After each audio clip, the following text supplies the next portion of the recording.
Hey, this is Asha. Thanks for joining me in today's video. And today what I want to do is share with you, should you create small posts or multiple small posts versus one mega large post? So stay tuned. I'll give you some insight.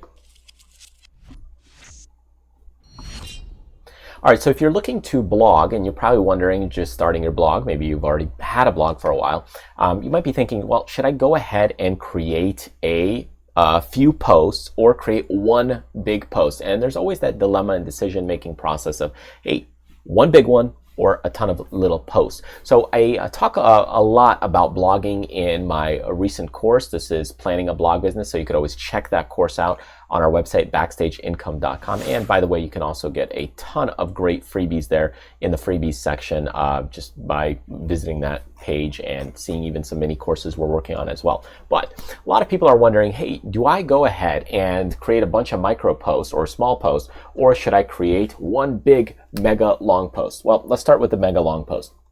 There's a lot of people out there that say, hey, you got to do these big posts. And I think that's fine from a, let's say, search engine standpoint or a mega list standpoint. People love some of these things because, yeah, it's a cool content piece. But it also depends on where you are in your blog process. Okay, so in your blog business, where are you? Are you at the beginning stages or are you more developed? Okay, so if you're new to blogging or your site is kind of new and it's not a lot of traffic, then probably doing micro post is better than doing mega posts. Why is that? Well, micro posts, what you could do is you could hit a lot of topics, get hit at different points and you can hit them quickly. So now you've done a post here, you've done a post here, this type of post, that type of post. And what that allows you to do is now see, well, which ones are actually working out pretty well. Is it this one or is it this one? And then what you can do is say, okay, well, I'm going to focus my energy and attention on this type of content. So that's what micro posts allow you to do. It allows you to really just experiment with all the things you've got going on. If you do one mega post and let's say you spend one day creating the post, well, after that one day, you know, it may take you actually 6 months to really see any results.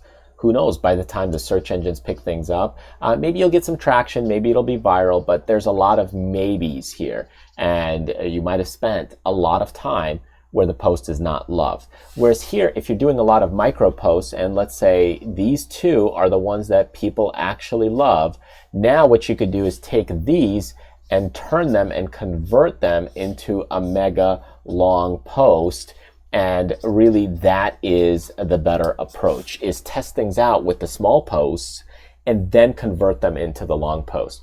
So I say eventually you'd like to have long posts because some people just prefer long posts or reading long posts or watching longer videos, or and other people prefer micro posts. So if they're at the beginning stages, they probably want something smaller. If they're at the later stages, they want something longer and more in depth. So I'd say if your blog is more developed, then you want to have a little bit more of the longer posts.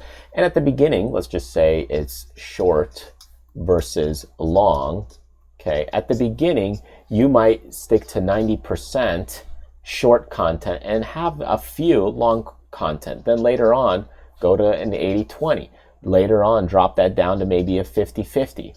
Okay, and then you'll see what works. Then maybe you'll keep going and you might eventually go to 20% here and 80% on the long form content, or actually, you might stay in the, hey, people like long, short posts from you, then you might actually stay here. So it's important to experiment and see which content is working out better for you. Are you more in the balanced approach? Do you have kind of a balanced audience, 50-50? Do you have kind of a split audience that prefers more short content?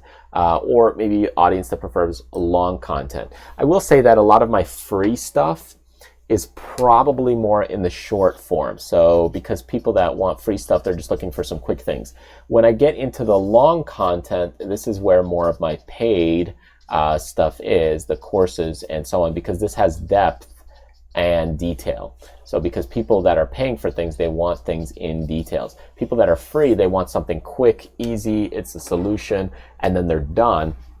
And then if they want to go deeper into something, then they pay for it. So anyways, that's my personal take. I would definitely recommend you check out some of the free stuff over here at Backstage Income. And if you really want to take things to another level, check out that Planning a Blog Business course. It really will lay things out.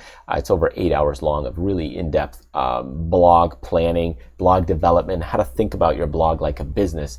All in depth. So thanks for joining me. I hope you got a lot out of this video that we've covered quite a bit, and really long form, short form, there's a lot of debates about it, but I hope this makes sense and gives you some takes and insights on your own personal blog as far as what to do to move it forward and the type of content you should be creating and at what stage, because it really just comes down to what stage of the business and blog are you really in. So thanks again. Grab the freebies, subscribe to the channel, or see more great videos. I'll see you in the next one.